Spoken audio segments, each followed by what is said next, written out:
கர்த்தர் நல்லவர். உங்கள் அனைவருக்கும் அன்பின் வாழ்த்துக்களை தெரிவிக்கிறேன். இந்த அருமையான நல்ல நாளிலே மீண்டுமாய் நாம் எல்லாரும் வேதமும் கீதமும் என்கிற இந்த ஆராதனையின் மூலமாய் சந்திக்க தேவனை உயர்த்த கர்த்தர் கொடுத்த கிருபைக்காய் ஸ்தோத்திரம். இன்றைக்கு ஒரு வசனத்தை உங்களுக்காய் வாசித்து காண்பிக்க விரும்புகிறேன். சங்கீதம் 71, the book of Psalms, number 71, 6வது வசனம். நான் கர்ப்பத்தில் உற்பவித்தது முதல் உம்மால் ஆதரிக்கப்பட்டேன். என் தாயின் வயிற்றிலிருந்து என்னை எடுத்தவர் நீரே, உம்மையே நான் எப்பொழுதும் துதிப்பேன். என் தாயின் வயிற்றிலிருந்து என்னை எடுத்தவர் நீரே, உம்மையே நான் எப்பொழுதும் துதிப்பேன். ஒரு அருமையான வசனம். பொதுவாக ஒரு குழந்தை பிறக்கும்போது மருத்துவமனையில் நர்சஸ் இல்லைனா டாக்டர்ஸ் குழந்தை எடுத்துக்கொண்டு தாயிடம் காண்பிப்பதை பார்க்கிறோம். இங்கே சங்கீதக்காரன் சொல்றாரு, என் தாயின் வயிற்றிலிருந்து என்னை வெளியே எடுத்தது நீங்க தான். அப்ப இந்த உலகத்தில் வந்தது தேவனால். அவர்தான் இந்த உலகத்துக்கு கொண்டு வந்தார். அவர்தான் என்னை இந்த உலகத்தில் உயிரோட வைத்திருக்கிறார். அவர்தான் என்னை பராமரிக்கிறார். ஆகவே அவருக்கு நான் நன்றி உள்ளவனாக இருக்க வேண்டும். அவரை நான் துதிக்க வேண்டும். அன்பான ஆண்டவருடைய பிள்ளைகளே, ஏதோ மனிதனுடைய ஒரு சித்தத்தினாலே நாம் இந்த உலகத்தில் வரவில்லை. தேவனுடைய இரக்கத்தினாலும் அவருடைய அநாதி தீர்மானத்தினாலும் இந்த உலகத்துக்குள்ள வந்திருக்கிறோம். அது முதலாவது நமக்கு தெரிய வேண்டும். It is because of God's plan. நம்முடைய கரங்கள் என்னை உருவாக்கிற்று. ஆண்டவர் தான் நம்மை உருவாக்கி இந்த உலகத்தில் கொண்டு வந்திருக்கிறார். ஒன்றை செய்கிறோம் என்றால் அல்லது ஒன்றை வாங்குகிறோம் என்றால் அதற்கு ஒரு காரணம் இருக்கிறது. ஒரு நாற்காலி வாங்கினால் உட்கார வேண்டும் என்பதற்காக. இந்த கையில் வைத்திருக்கிற மைக் வாங்கினேன் என்றால் அது பேசுவதற்காக. ஒரு செல்போன் வாங்குகிறோம் என்றால் அது பயன்படுத்துவதற்காக. ஆண்டவர் நம்மை உருவாக்கினது ஒரு நோக்கத்திற்காக. அந்த நோக்கம் நிறைவேற ஒவ்வொரு நாளும் நாம் நம்மை அர்ப்பணித்து வாழ வேண்டும். இன்றைக்கு தேவனுடைய நோக்கம் உங்கள் வாழ்க்கையில் நிறைவேறினதா? காலை எழுந்து இவ்வளவு நேரம் உங்கள் வேலைகளை செய்து, உலகத்தின் பல காரியங்களை செய்து, நம்முடைய குடும்பத்துக்காக பிள்ளைகளுக்காக ஓடி ஓடி அலைந்து கொண்டு வீட்டுக்குள் வந்திருக்கிறோம். இந்த மாலை வேளையில் ஆண்டவருடைய நோக்கம் என் வாழ்க்கையில் நிறைவேறினதா? தேவ சித்தத்தை இன்றைக்கு செய்தேனா என்பதை நாம் யோசித்து பார்க்க வேண்டிய நேரம் இந்த நேரம். நமக்கு எல்லாவற்றையும் தருகிற ஆண்டவர் அவருடைய விருப்பத்தின்படி அனைத்தையும் செய்ய வேண்டும் என்று விரும்புகிறார். ஆண்டவர் கருத்தில் நமது வாழ்க்கையை அர்ப்பணித்த ஆண்டவரே, இந்த இரவு நேரத்தில் எங்களை அர்ப்பணிக்கிறோம். எங்கள் குடும்பங்களை அர்ப்பணிக்கிறோம். எங்கள் பிள்ளைகளை அர்ப்பணிக்கிறோம். எங்களுக்கு தந்திருக்கிற ஆசீர்வாதங்களை அர்ப்பணிக்கிறோம். எல்லாவற்றையும் உம்முடைய பாதப்படியில் படைக்கிறோம். ஏற்றுக்கொள்ளுங்க, ஆசீர்வதிங்க, அங்கீகரியுங்க. நீங்க மகிமைப்படுங்க. உமக்கே மகிமை உண்டாகட்டும். என் தாயின் கர்ப்பத்திலிருந்து என்னை வெளியே என் தாயின் கர்ப்பத்திலிருந்து என்னை எடுத்தவர் நீரே. எவ்வளவு அற்புதமான வார்த்தை, எவ்வளவு அற்புதமான வெளிப்பாடு. நாங்களும் ஒவ்வொரு நாளும் இதை நினைத்தவர்களாக, எங்களை அர்ப்பணித்தவர்களாக உமக்காகவே வாழ கிருபை தார். இந்த இரவு பாடல், துதி, ஆராதனை ஆசீர்வதி. நீர் மகிமைப்படும். இயேசுவின் நாமத்தில் வேண்டுகிறோம் பிதாவே, ஆமேன். ஒரு பாடலை சேர்ந்து பாடப்போகிறோம். நான் பிறந்த நாள் முதல் இந்த நாள் வரையிலும் ஆதரித்து வந்தீரே, ஆறுதல் தந்தீரே. நீங்க மட்டும் இல்லைன்னா எங்கோ நான் சென்றிருப்பேன்.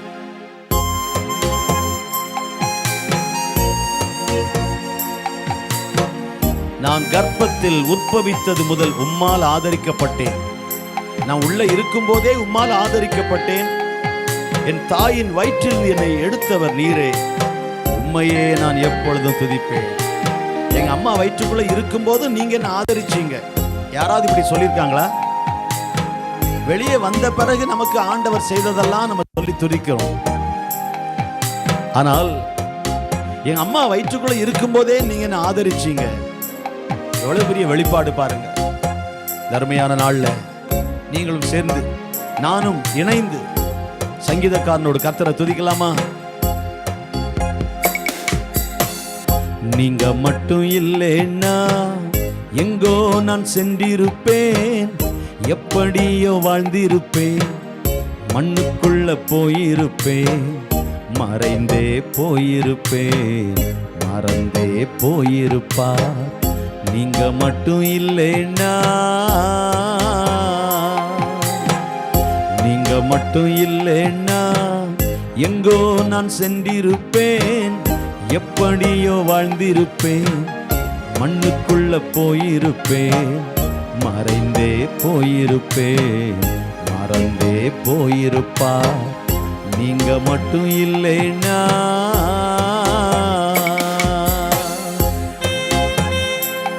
ஆண்டவர் மட்டும் இல்லைன்னா இன்றைக்கு நாமே இல்லை. திரும்பி பாருங்க, சங்கீதக்காரர் சொல்றாரு, என் தாயின் வயிற்றில் நான் உற்பவித்த போதே, உற்பவித்தது முதல், அந்த கருவாக உருவான நாள் முதல் 10 மாதம் பொறுத்து தான் வெளியே வருகிறோம். ஆனால் உற்பவித்தது முதல் உம்மால் ஆதரிக்கப்பட்டேன். ஓ, எவ்வளவு நன்றி உள்ள இதயம் பாருங்களேன். துதிக்கலாமா நாமும்? வெளியே வந்த பிறகு ஆதரித்தார். நான் பிறந்த நாள் முதல் இந்த நாள் வரையிலும் ஆதரித்து வந்தீரே, ஆறுதல் தந்தீரே. தகப்பனே, எங்களை ஆதரிக்கிற தெய்வமே, நான் பிறந்த நாள் முதல் இந்த நாள் வரையிலும் ஆதரித்து வந்தீரே, ஆறுதல் தந்தீரே. எப்படி சொல்வேன், என்னென்று சொல்வேன் நீ செய்ததை, 1 2 3 என்று எண்ண முடியாதே. எப்படி சொல்வேன், என்னென்று சொல்வேன் நீ செய்ததை, 1 2 3 என்று எண்ண முடியாதே. நீங்க மட்டும் இல்லைன்னா எங்கோ நான் சென்றிருப்பேன், எப்படியோ வாழ்ந்திருப்பேன், மண்ணுக்குள்ள போயிருப்பேன், மறைந்தே போயிருப்பேன், மறந்தே போயிருப்பா. நீங்க மட்டும் இல்லைன்னா. ஆண்டவரே, நீங்க மட்டும் இல்லைன்னா, நீங்க மட்டும் எங்க வாழ்க்கையில வரலன்னா, நீங்க மட்டும் எங்க வாழ்க்கையில குறுக்கிடாவிட்டால், குறுக்குட்டிடாவிட்டால் எங்க வாழ்க்கை இன்னைக்கு இல்லப்பா. எங்களுடைய முடிவான சந்தர்ப்பங்கள் நீங்க வந்து அதை ஆரம்பமாக்கி ஒரு புதிய வாழ்க்கையை தந்தீங்களே, நன்றியப்பான்னு சொல்லுங்க. Thank you Lord. எத்தனையோ கேள்விகள், ஏதேதோ ஏக்கங்கள், சொல்லவும் முடியல, சொல்லியாள யாரும் இல்ல. இந்த பாடலை கேட்டுக்கொண்டிருக்கிற கர்த்தருடைய பிள்ளைகளே, ஒருவேளை உங்களுடைய வாழ்க்கையில எத்தனையோ பிரச்சனைகள், எங்க போய் சொல்லன்னு தெரியல, யார்கிட்டயாவது ஷேர் பண்ணலான்னா யார்கிட்டயும் என்னுடைய பாரத்தை இறக்கி வைக்க வழி தெரியல, என்ன செய்யன்னு தெரியல நினைக்கிறீங்களா? உங்களுடைய எல்லா கேள்விகளுக்கும் பதில் கொடுக்க ஒருவர் இருக்கிறார். உங்களுடைய கேள்விகளுக்கு பதிலாகவே அவர் இருக்கிறார். நான் ஒரு வழியை காண்பிப்பேன் என்பதல்ல, நானே வழி என்கிறார். நான் ஒரு பதிலை கொடுப்பேன் என்பதல்ல, நானே பதில் என்கிறார். இந்த அருமையான நேரத்தில் உங்க வாழ்க்கையின் எல்லா கேள்விகளுக்கு பதிலை கொடுத்து உங்களை சந்தோஷமாக்கி உங்கள் குழப்பங்களை நீக்கி உங்களை ஆதரிக்கிற ஒரு தெய்வம் தான் இந்த ஆண்டவராகிய இயேசு கிறிஸ்து. எத்தனை கேள்விகள் உங்களுக்கு இருந்தாலும் எல்லா கேள்விகளுக்கும் அவர் பதில் தருவார். உங்களை கைவிடவே மாட்டார், வெட்கப்பட்டு போக விட மாட்டார். அதனால உணர்ந்து பாடுங்க.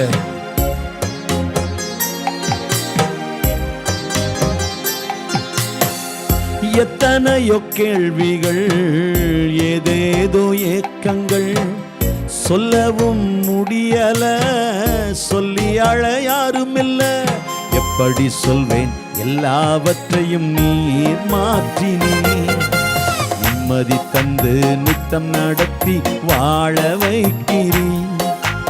எப்படி சொல்வேன், எல்லாவற்றையும் நீர் மாற்றினீர், நிம்மதி தந்து நித்தம் நடத்தி வாழ வைக்கிறீர். நீங்க மட்டும் இல்லைன்னா எங்கோ நான் சென்றிருப்பேன், எப்படியோ வாழ்ந்திருப்பேன், மண்ணுக்குள்ள போயிருப்பேன், மறைந்தே போயிருப்பேன், மறந்தே போயிருப்பா. நீங்க மட்டும் இல்லைன்னா, நீங்க மட்டும் இல்லைன்னா எங்கோ நான் சென்றிருப்பேன், எப்படியோ வாழ்ந்திருப்பேன், மண்ணுக்குள்ள போயிருப்பேன், நான் மறைந்தே போயிருப்பேன். என்ன எல்லாரும் மறந்தே போயிருப்பாங்க. நீங்க மட்டும் இல்லைன்னா சொந்தம் என்று சொல்லிக்கொள்ள இங்க நிறைய பேர் இருக்காங்க. ஆனா என் வாழ்க்கையில் கஷ்டம் வரும்போது என்ன என்று கேட்க யாருமே இல்லை, ஏனென்று கேட்டிட யாரும் இங்கே வரவில்லை. எத்தனை நாட்கள் தனிமை, எத்தனை நாட்கள் அழுகை, எத்தனை நாட்கள் வேதனை, எத்தனை நாட்கள் நொறுங்கி போன நிலைமை. சொந்தம் சொல்லுக்கு நிறைய பேர் இருக்கிறாங்க. எத்தனையோ மரணங்கள்ல ஆட்கள் சொல்றது, எங்க உயிரோட இருக்கிற வரைக்கும் ஒருத்தர் கூட உதவி செய்யலைங்க, செத்து போன பிறகு வந்து இதை செய்யுங்க அதை செய்யுங்கன்னு சொல்லி ஐயோ எங்களை படாத பாடுபடுத்துறாங்க சொந்தக்காரங்க அப்படின்னு சொல்றதை பார்க்கிறோம். உயிரோட ஒரு ஆள் இருக்கும் போது, அவங்க கஷ்டப்படும் போது முடிந்ததை கொடுத்து முடிந்ததை செய்து ஒருவர் சந்தோஷப்படுவதற்காக வாழ வேண்டிய வாழ்க்கை தான் ஒரு அருமையான வாழ்க்கை. அதுதான் ஒரு பாக்கியமான வாழ்க்கை. அதுதான் ஒரு கிறிஸ்தவனுக்கு அழகு. இறந்து போன பிறகு போய் புலம்புவது பெரிய விஷயம் அல்ல. ஆகவே நம்முடைய வாழ்க்கையில சொந்தம் என்று சொல்ல நிறைய பேர் இருந்தாலும் கஷ்டமான சூழ்நிலையில பக்கத்துல யாரும் வராத நிலையை தான் பார்க்கிறோம். ஆனால் நம்மை தேடி வந்த ஒரு தெய்வம், நீங்க இருக்கிற இடம் தேடி வருகிறவர், அவர் பக்கத்துல வந்து உங்கள் அருகில் நின்று உங்களுக்கு ஒரு அற்புதத்தை செய்ய வல்லவர். இந்த நாளில் செய்வார். ஆண்டவருக்கு அற்புதம் செய்ய ஒரு நொடி பொழுது போதும். இத்தனை வருஷம் நடக்கலன்னு நீங்க நினைக்கலாம், ஆனா சில நொடிகள் ஆண்டவர் செய்வார். அவருக்கு பல மணி நேரம் தேவையில்லை, பல நாள் தேவையில்லை. In seconds he can perform a miracle. சில நொடிகள் அற்புதம் செய்ய முடியும். அதனால விசுவாசத்தோட பாடுங்க.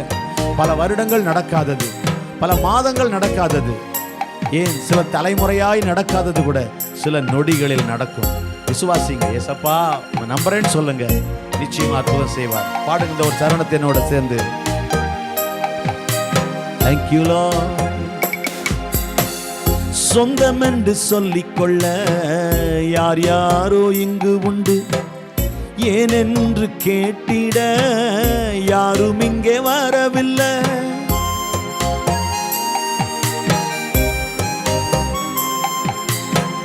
சொந்தம் என்று சொல்லிக்கொள்ள யார் யாரோ இங்கு உண்டு, ஏனென்று கேட்டிட யாரும் இங்கே வரவில்லை.